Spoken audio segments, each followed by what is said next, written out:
जिसमें लगभग 50 billion dollar domestic हम 10 साल में गए। और जहां तक एक्सपोर्ट का सवाल है, एक्सपोर्ट में हम ठीक है 40 के इर्द गिर्द हैं, और मैं पूरा आपको कह सकता हूं कि हमने लिया है 100 बिलियन डॉलर तक जाने का लक्ष्य। ये कब तक जाएंगे आप? 2030 तक का, अगले 5 साल। हाँ, और इसलिए आप कहेंगे कि ये आंकड़े 176 से 350 बिलियन और उसमें 37-40 से 100 एक्सपोर्ट, ये सहज है। मोदी जी का जो मार्गदर्शन है, हमें कोई दिक्कत नहीं लग रहा है और काम भी हो रहा है। मेरे मन में एक प्रश्न है गिरिराज जी, आप कह रहे हैं कि बहुत आसानी से हम लोग इस गोल को अचीव कर लेंगे। बगल में बांग्लादेश है, उस बगल में बांग्लादेश है, हमारा पड़ोसी देश है, हालांकि संबंध आजकल ठीक नहीं है। उसके यहाँ कॉटन होता भी नहीं है, वो कॉटन बाहर से लेके आता है, फिर रेडीमेड गारमेंट्स बनाता है। और रेडीमेड गारमेंट्स की जो ग्लोबल इंडस्ट्री है, उसमें उसका जो कंट्रीब्यूशन है या जो उसके यहाँ से जो एक्सपोर्ट है, वो भारत की तुलना में काफी अधिक है। हम लोग बांग्लादेश को क्यों नहीं अभी तक पछाड़ पाए, अगर इतना सब कुछ कर ही रहे हैं तो? मैं दो बात यहां रखूंगा। एक तो भारत ही पूरे दुनिया में, चाहे इंडोनेशिया लीजिए, वियतनाम लीजिए, जो देश, कंबोडिया लीजिए और बांग्लादेश लीजिए, तथाकथित टर्की लीजिए, ये सब जो टेक्सटाइल्स है। तथाकथित क्यों कह रहे हैं? टर्की देश है, मतलब जो है ऑपरेशन सिंदूर के बाद से आपने तथाकथित कर दिया क्या? तथाकथित ही मैं उसे मानता। तो ये टर्की लीजिए, जो भी लीजिए, भारत में एंड टू एंड सोल्यूशन है। हमारे पास फाइबर से लेकर के और गारमेंट्स तक हमारे सब है। और बांग्लादेश की चर्चा बिल्कुल सही है कि आज एक पूरे दुनिया के लोग वहां गए, उनके पास फाइबर यहां से जाता, यार्न यहां से जाता। हम दुनिया में स्पिनिंग में ग्लोबल लीडर है, मैं उसको नकारता नहीं। तो पूछिए कि आप ग्लोबल लीडर हैं, लेकिन आप बांग्लादेश से बीट नहीं कर रहे हैं। देखिए, हमारे सामने एक चुनौती है। यहां हमारे सारे लोग बैठे हैं। आप बताइए कि पहले घर को देखें या बाहर को देखें। भारत के अंदर ये लगभग, हम कभी कभी ऑस्ट्रेलिया जाने वाले थे, तो मैंने कहा मैं वहां जाऊंगा, अगर पूछेगा तो मैं कहूंगा प्रतिवर्ष तो एक ऑस्ट्रेलिया हम नया पैदा करते। ये सच्चाई है। भारत का पॉपुलेशन जिस कदर से बढ़ता है, तो हमें उनको भी कपड़ा देना चाहिए। मुझे अपोजिशन ने पूछा, तो आप खुश हैं ना कि भारत की पॉपुलेशन इतनी तेजी से बढ़ रही है? आपके सेक्टर को तो उससे फायदा है, जितनी आबादी बढ़ेगी उतने मेरी रिस्पॉन्सिबिलिटी है। विपक्ष ने मुझे पूछा गिरिराज जी कर क्या रहे हैं, हमके मेरा लक्ष्य है कि आप जैसे लोग भी कभी कोई निवस्त्र ना रहे। तो मैं पूरे देश को वस्त्र दे रहा हूं। तो मैं वस्त्र दे रहा हूं मेरी। और दूसरा क्या है, इंडस्ट्री की प्रायोरिटी होती है कि डोमेस्टिक डिमांड को पूरा करने में कभी कंटेनर लौटता नहीं है। और अब के जमाने में हमको बांग्लादेश, वियतनाम मेरे लिए चैलेंज नहीं है, शब्दों में नहीं, मैं आपको बताऊंगा। क्योंकि मोदी जी ने 14 के बाद 10.5 करोड़ टेक्सटाइल सेक्टर में सबसे ज्यादा योगदान है तो महिलाओं का। तो 10.5 करोड़ केवल एनआरएलएम में, सेल्फ हेल्प ग्रुप में महिलाओं को जोड़ा है। और अब इंडस्ट्री जो तिरुपुर था, भारत के अंदर कई क्लस्टर, तिरुपुर के लोग या इंडस्ट्री जा रहा है उड़ीसा में लगाने, क्योंकि वहां की बेटियां, वहां के लोग जाते थे। बिहार, झारखंड, यूपी, बंगाल, आसाम। तो हमारे पास लेबर फोर्स की कोई दिक्कत नहीं है। दूसरे को ये अपॉर्चुनिटी नहीं है। तो हमारे पास अपॉर्चुनिटी है, हमारे पास रॉ मटेरियल है। तो एक चीज बताइए, अगर अपॉर्चुनिटी इतनी है तो हम, आपने कहा कि चूंकि डोमेस्टिक मार्केट को हम कैटर करते थे इसलिए हम एक्सपोर्ट पे ध्यान नहीं दे पाए, लेकिन ऑब्वियसली अगर भारत को जो है अपनी ग्लोबल स्टैंडिंग बनानी है और पीएम मोदी जी का लक्ष्य भी है कि इंडिया जो है वो ग्लोबल मैन्युफैक्चरिंग हब बने, जाहिर सी बात है एक्सपोर्ट आपकी प्रायोरिटी होगा।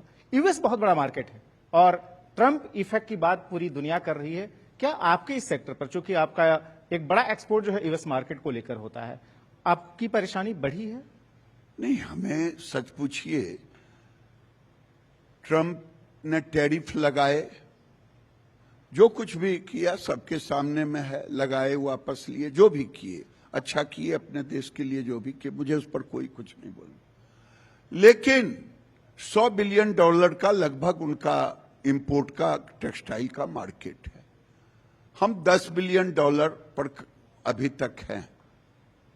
लेकिन मुझे पूरा भरोसा है, आप देखेंगे इसमें जो मेरा प्रोडक्ट है वो ज्यादातर है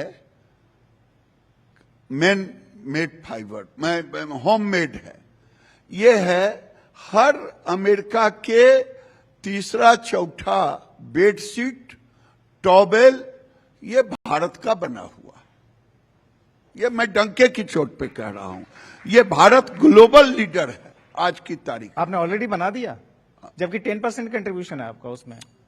मैं कह रहा हूं कि आने वाले दिन में हम कॉटन को भी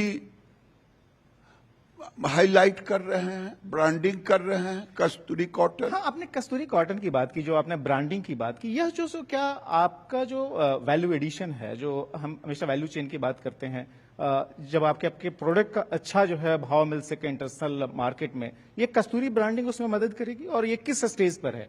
क्योंकि ज्यादातर लोगों को मुझे लगता है इस हॉल में भी ये कस्तूरी ब्रांडिंग की बात पता नहीं होगी। कस्तूरी कॉटन यहां पूछिए तो गीजा कॉटन सब लोग बोलेंगे जी, क्योंकि उन्होंने ब्रांडिंग की। हम भी कस्तूरी कॉटन का ब्रांडिंग कर रहे हैं और अब धीरे धीरे ग्लोबल पर कस्तूरी का डिमांड बढ़ रहा है और हम कस्तूरी के प्रोडक्शन को भी बढ़ा रहे हैं। तो अब वही नहीं, हम न्यू एज फाइबर को भी ला रहे हैं जो दुनिया चाहता है। आप को शायद आश्चर्य होगा या बैठे हुए यहां के लोगों को, जिसे मिल्क वीड कहते, उत्तर भारत में अकान कहते, आंख कहते, मदार कहते, उसकी रुई होती है। वो रुई पश्मीना से पतला होता, वो वूलन से ज्यादा गर्म होता, सिंथेटिक से हल्का होता, कॉटन से 1.5 गुना पानी लेता। लेकिन अभी तक काम नहीं हुआ है। अभी एक निट्रा मेरा ऑर्गेनाइजेशन है जी, अभी हम उसको लगाए हैं और उसको टेस्ट किया। एक इंडस्ट्री, वो गंगा एग्रो मिल करके है, गंगा एग्रो वूल करके, लुधियाना का एक अच्छा एक्सपोर्टर है। मैंने वो फाइबर दिया तो वूलन में उन्होंने मेरिनो वूल में दिया। अमेरिका और जापान के बायर ने अब दुनिया चेंज खोजता है, सस्टेनेबल खोजता है। अभी तक जितना वूलन है वो एनिमल बेस्ड वूलन है। हमने ये बिगन वूल हमने दी है। तो आज उसके कोट बना करके लोग जर्मनी गए, मैं भी पहन के गया। बड़ी जबरदस्त ब्रांडिंग कर रहे हैं। इतनी सारी चीजें जो बता रहे हैं नॉर्मली जहन में नहीं आती, लोग आपके मुंह से जो है इस तरह की बात कम ही सुनते हैं। नहीं, लोग कम सुनते क्योंकि आप कम पूछते। तो चलिए मैं आपसे पूछ लेता हूं, ये बताइए कि पहलगाम की घटना हुई और उसके बाद से भारत ने ऑपरेशन सिंदूर लॉन्च किया और एक बहुत ही सक्सेसफुल ऑपरेशन था, जिसमें कि न सिर्फ हमने टेररिस्ट कैंप्स को तबाह किया, उसके बाद से पाकिस्तान का जो मेजर मिलिट्री इंफ्रास्ट्रक्चर था उसको भी डिमोलिश किया। उस समय एक जो पॉजिटिव चीज देखने में आई, मैं सीधे सीधे भारत पाकिस्तान नहीं कर रहा हूं, वो ये कि जो इंडिया मेड जो प्रोडक्ट्स थे डिफेंस के, चाहे उसमें ड्रोन हो या एंटी ड्रोन टेक्नोलॉजी हो या मिसाइल हो, उन्होंने गजब की परफॉर्मेंस की। आपके सेक्टर से लिंक करता हूं, चूंकि न सिर्फ जो फाइटर एयरक्राफ्ट में जो पायलट जो विशेष सूट पहनते हैं, यहां तक कि जो जवान जो अलग अलग टेरेन में जो चीजें पहनते हैं, जिसको हम टेक्निकल टेक्सटाइल्स कहते हैं। आप लोगों ने एक मिशन भी उसके लिए लॉन्च किया कि आप जो है धरती से लेकर आकाश तक जो भी तमाम तरह की एक्सपर्ट नीड्स हैं टेक्सटाइल्स में, उसको पूरी कर सकें। उसमें कुछ गाड़ी आगे बढ़ी या अभी तक इंपोर्ट पर ही हमारी डिपेंडेंसी रहेगी? देखिए, आपने बहुत अच्छा प्रश्न किया। ये मोदी जी का सरकार है। मोदी जी कोई ऐसा सेक्टर छोड़ा नहीं। टेक्निकल टेक्सटाइल 2014 के पहले हमारे देश में उस पर काम नहीं हो पाया। मैं किसी को दोष नहीं देता क्यों नहीं हो पाया, उस पर चर्चा नहीं करूंगा, लेकिन नहीं हुआ। टेक्निकल टेक्सटाइल स्पेस से लेकर के खेत तक 12 वर्टिकल है। अभी हम लोग टेक्निकल टेक्सटाइल ड्रोन में भी लगता, प्लेन में भी लगता, एरोस्पेस में भी लगता। अब उसमें कार्बन फाइबर, उस पर भी काम हो रहा है। अभी फायर फाइटिंग, हमारे जो मोदी जी का एक है कि जो लड़के नया स्टार्टअप करते हैं, हमने स्टार्टअप में दिया, उसने बनाया, डीआरडीओ ने उसको टेस्ट करके बताया कि अब ये ऐसे ऐसे कपड़े आ रहे हैं। मेडिकेयर, ये टेक्निकल टेक्सटाइल में, मेडिकल सेक्टर में, एग्रीकल्चर सेक्टर में, मोबाइल सेक्टर में 12 सेक्टर हैं। अब बड़ी तेजी से मोदी जी ने हमें लगभग 1500 करोड़ केवल आज तक बजट कौन कहे इनोवेशन के लिए दिया, 10,000 करोड़ पीएलआई के लिए दिया। और पीएलआई में आपको जान के भी अच्छा लगेगा, लगभग 30,000 करोड़ उसमें इन्वेस्ट हुआ। ये जो डायपर और सैनिटरी नैपकिन है, ये हम इंपोर्ट करते थे, लेकिन आज की तारीख में दुनिया के कई देश, बड़ी बड़ी कंपनियां, पीएनजी से लेकर के और भी कई कंपनियां भारत में बना रहे हैं और हम उस पर पीएलआई दे रहे हैं। ये पिछले साल से हमने शुरू की। एक और डेवलपमेंट जो इधर हुई है, जब ये सब पहलगाम के बाद जो सारा टेंशन चल रहा था, उसी दौरान इंडिया ने यूके के साथ जो है फ्री ट्रेड एग्रीमेंट जो एफटीए है वो कर लिया। उसका क्या पॉजिटिव इम्पैक्ट जो है आपकी मिनिस्ट्री या आपके सेक्टर पर पड़ता हुआ दिखाई दे रहा है? क्या हमारा यूके को जो एक्सपोर्ट जो है वो बढ़ जाएगा? आपने अच्छा प्रश्न किया। ये जो बांग्लादेश और वियतनाम का नाम लिया, उस समय मैं बोलना चाह रहा था, ये compete करते हैं एफटीए के कारण।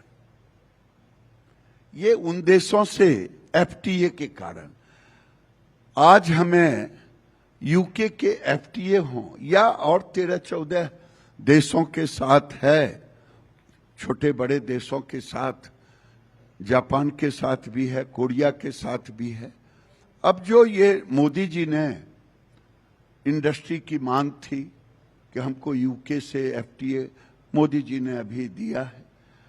अभी हम वहां 1.5 बिलियन का एक्सपोर्ट किया है। मैं आज कह रहा हूं कि आने वाले दिन में हम 5 बिलियन से अधिक जाएंगे और ये $5 बिलियन अभी 1.5 से $5 बिलियन पर हम एकाएक पिकअप करेंगे, क्योंकि एफटीए होने से 12% सीधा रेट गिर जाएगा। टेक्निकल टेक्सटाइल की बात आपने पीछे की। जी बिल्कुल, यहां नाम भी नहीं था। अब भी हम 24,000 करोड़ का एक्सपोर्ट किया है। पहले एक्सपोर्ट कौन कहे, इंपोर्ट करते थे, तो ये अब एक्सपोर्ट हो रहा। गिरिराज जी, इतनी बड़ी बड़ी बातें आप कर रहे हैं और नहीं, कहा बड़ी भी बड़ी रहे हैं नहीं कि कर रहा नहीं अचीवमेंट भी हो गई। Authentic कर रहा हूं। नहीं ऑथेंटिक है। आप ऐसा पूछेंगे तो लोग मैं कहेगा मैं झूठ अप्रिशिएट बोल करता रहा हूं, हूं। लेकिन जो सो आपने जैसे कि पीएलआई स्कीम का जिक्र किया, आपने जो है सो पीएम मित्रा योजना, जिसके तहत जो सो देश के अलग अलग हिस्सों में जो बड़े बड़े आप क्लस्टर बना रहे हैं, लेकिन आप जिस बिहार से आते हैं वहां के लोगों का और खासतौर पर अपोजिशन का कहना है कि बिहार के लिए तो आपने कुछ किया नहीं। वहां पर जो है आप वैसे तो ममता बनर्जी को इतनी गालियां देते हैं दिन रात, लेकिन आप जो है हैंडलूम का जो स्पेशल जो इंस्टीट्यूट बनाने गए तो आप बंगाल में बनाने गए, आपने बिहार में कुछ नहीं दिया और विधानसभा चुनाव होने जा रहे हैं, सवाल उठेंगे आप पर। देखिए, मैं अगर बंगाल के लोग सुन रहे होंगे तो नादिया जिले में 100 करोड़ से ऊपर लगा करके हमने इंस्टीट्यूट दिया है। ये आरोप न लगाएं, नरेंद्र मोदी जी किसी से भेदभाव नहीं करते। जब बिहार के साथ भेदभाव कर और रहे हैं जहां तक बिहार की सवाल है, मैं आपको डंके की चोट पे कह रहा हूं कि बिहार आने वाले दिन में टेक्सटाइल हब बनेगा। 2 जिले तो लगभग टेक्सटाइल चल चुके हैं, वो है पश्चिम चंपारण, वो है मुजफ्फरपुर। इस ढंग से अब नए जिले भी उसमें जुट रहे हैं। और पीएम मित्रा हमने 7 लिया। आज तक जिस बांग्लादेश की चर्चा की, ये 7 पीएम मित्रा भारत के टेक्सटाइल में गेम चेंजर होगा, क्योंकि 1000 एकड़ से लेके 2000 एकड़ तक का है और उसमें एंड टू एंड सॉल्यूशन है। वहीं पर प्रोसेसिंग भी है, वहीं पर मैन्युफैक्चरिंग भी है, वहीं पर फैब्रिक है, वहीं पर यार्न है, वहीं पर गारमेंट्स है। सारे चीज इकोसिस्टम पहली बार। और कोई हम एक स्टेट को नहीं दिए हैं जो बीजेपी से जुड़ा हो, हमने तमिलनाडु को भी दिया है, कर्नाटक को भी दिया है, तेलंगाना को भी दिया है, मध्य प्रदेश को भी दिया है, महाराष्ट्र को भी दिया है, यूपी को भी दिया है। और आने वाले दिन में मैं कह रहा हूं, जब इस खेप के बाद ये पूरा हो जाएगा तो बिहार को भी टेक्सटाइल हब के लिए पीएम मित्रा हम देंगे। आप सबको दे रहे हैं, आप जो है सो बगल में पाकिस्तान को भी दे रहे हैं। सीधा तो एक्सपोर्ट नहीं होता, लेकिन लोग कहते हैं कि जो है थर्ड कंट्रीज के जरिए तो चला जाता है। भारत ने जो है वाटर स्ट्राइक कर दी, जो सिंधु वाटर एग्रीमेंट है उसको जो है अबेंस में डाल दिया। आप इसको रोकने के लिए, चूंकि प्रधानमंत्री ने कहा था कि जब पहलगाम की घटना हुई कि हम थर्ड कंट्री के जरिए भी जो पाकिस्तान को हमारा सस्ता माल पहुंच जाता है हम पहुंचने नहीं देंगे, आप कुछ कर रहे हैं या पाकिस्तान को लेकर नरम है आप? देखिए, कुछ चीजें ऐसी है जो मैं यहां कह नहीं सकता, लेकिन जिन देशों में नहीं जाना है उन देशों में जहां भी जाएगा हम तकनीकी के द्वारा उनको रोकेंगे, ऐसा रोकेंगे कि वहां पहुंच नहीं पाएगा। ये बताएं, आपकी पार्टी जो है सेलिब्रेट भी कर रही है और ऑपरेशन सिंदूर एक काफी सक्सेसफुल ऑपरेशन है जिसकी दुनिया भी नोटिस ले रही है।